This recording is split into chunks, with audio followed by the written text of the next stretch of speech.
Hello and welcome to It's Your Business with Mario Toneguzzi on Megapix Media. Joining me today is Annie Dormuth, who is Alberta Provincial Affairs Director for the Canadian Federation of Independent Business. Thanks for joining us today, Annie. Oh, thanks for having CFIB back on the show. All right, well, we have some important data out today, survey results by the CFIB on small business operations in Canada. First thing I wanted to chat about was 68% in Alberta of small businesses are fully open, which is down from 71% from 2 weeks ago. I'm just curious, Annie, is that a surprising number that still, we're looking at 30+% of businesses aren't fully open in the province? It is and it isn't. Consistently since the economic relaunch, our small business recovery survey results or statistics have consistently been stagnant or flatlined. I have never, for example, seen the number of businesses making a return to normal sales for this time of year actually reach above 25%. We've always been around that plus or minus between 70% fully open, around 35% at normal staffing levels and 20% at normal sales for this time of year. So definitely not surprising that those numbers have slightly fluctuated, again, plus or minus a couple percentage points. Okay, I'm going to talk a little bit about each of those areas. 39% of Alberta businesses are fully staffed right now, which is down from 42% 2 weeks ago. The consequences, I guess, for the labor market when you have like just 40% of these businesses that are up to full complement on staffing. Yes, it's definitely quite concerning. And of course, Alberta has been in a 5-year prolonged economic recession that, with coupled, of course, with the impacts of the pandemic, really puts, of course, job creators, which are primarily small businesses throughout the entire province because they make up most of the businesses, definitely puts, of course, that unemployment rate at a very concerning and low rate. I believe that Alberta has one of the lowest unemployment rates in the country.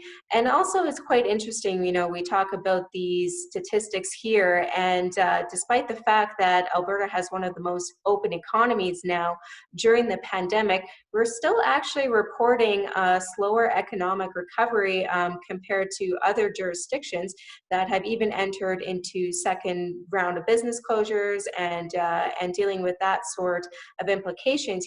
For example, even with the province of Ontario and Quebec entering a second round of business lockdowns, our numbers are still reporting lower. I think that's largely attributed to the vulnerable position that Alberta small businesses were going into at the start of the year because of the economic conditions of the past 5 years. And of course, now coupled with the pandemic, it really is quite concerning that Alberta is reporting these very, very low, slow economic recovery survey results directly from small businesses. And especially now that we're heading into the holiday season as well. As we all know, the holiday season is one of the busiest times for small businesses, and of course, consumers out there buying gifts for friends and families, and maybe some coworkers as well. So it's really up to us as well. We as consumers can play a part in small business recovery by really thinking small business every day and doing our part to think local consumerism and support our local businesses who need our help more than ever. Now, I just wanted to clarify something because I think you said lowest unemployment, but you meant highest unemployment rates, right? Oh, yes. Sorry, that's correct. Yeah, okay. Just want to make sure so that people understand that. Super. Now, when we talk about the sales, 21% of businesses are reporting normal sales, down from 24% to 2 weeks ago. My gosh, I look at that and I'm going like, so 1 in 5 businesses, are not near their normal sales. That can't last long, can it, for many of them?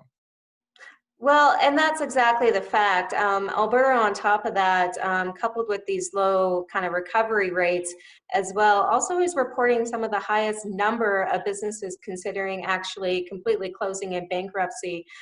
In June, we had reported that that number was 19% of Alberta's small businesses were actively considering bankruptcy and closing, which really equates to 1 in 5 businesses. Yeah. Um, that number has slightly decreased from our October results, which shows 16%.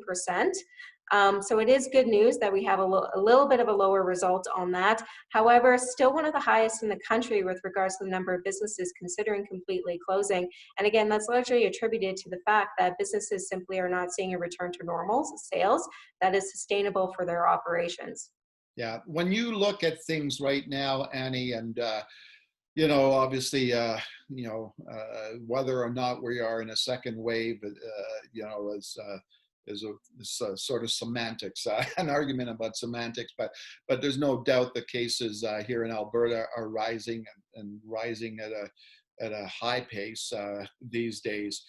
What's your fear, I guess, CFIB's fear about the consequences of that in terms of possible more restrictions or lockdowns, et cetera, and what impact that's going to have on businesses?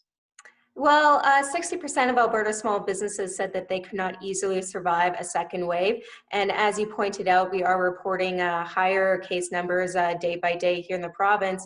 And already more than half, or just over half, I think it's around 53% of Alberta small businesses are starting to see lower revenues because of it. Meanwhile, small businesses are just hanging on by, I think, around 45%, saying that every day that they're open, they're losing money. So all of this further is compounded to basically a really concerning state for small businesses. As case numbers consider to, if they do increase here in the province, we really do strongly call on the provincial government, if they are to enter into a second round of business closures, to make it very targeted, very specific, and to reflect public health data. As we saw, I believe it was on Tuesday last week, Dr. Hinshaw, I believe, said in her Tuesday briefing that less than 1% of cases can be traced back to restaurants. I think that that is the type of information that Alberta small businesses and small businesses across the country are looking for, that type of concrete data that can back up some of these restrictions if needed. And of course, if there are certain sectors where, there are a higher number of attributed cases, I think small businesses would be 100% in support and maybe curtailing some of that. But of course, it needs to be backed by health statistics, as well as, putting the information out there to small businesses so they can better understand why it's needed for these closures. I think lessons can be learned from the Ontario example on that. And that's what we really caution the Alberta government to do if they are going to head down that road. All right, super. Well, thanks very much for joining us today, Annie. Thanks for having me. It's always great to have CFIB on the show. Okay, super. That was Annie Dormuth, who is Alberta Provincial Affairs Director for the Canadian Federation of Independent Business. This has been It's Your Business with Mario Toneguzzi on Megapix Media. Thanks for joining us today.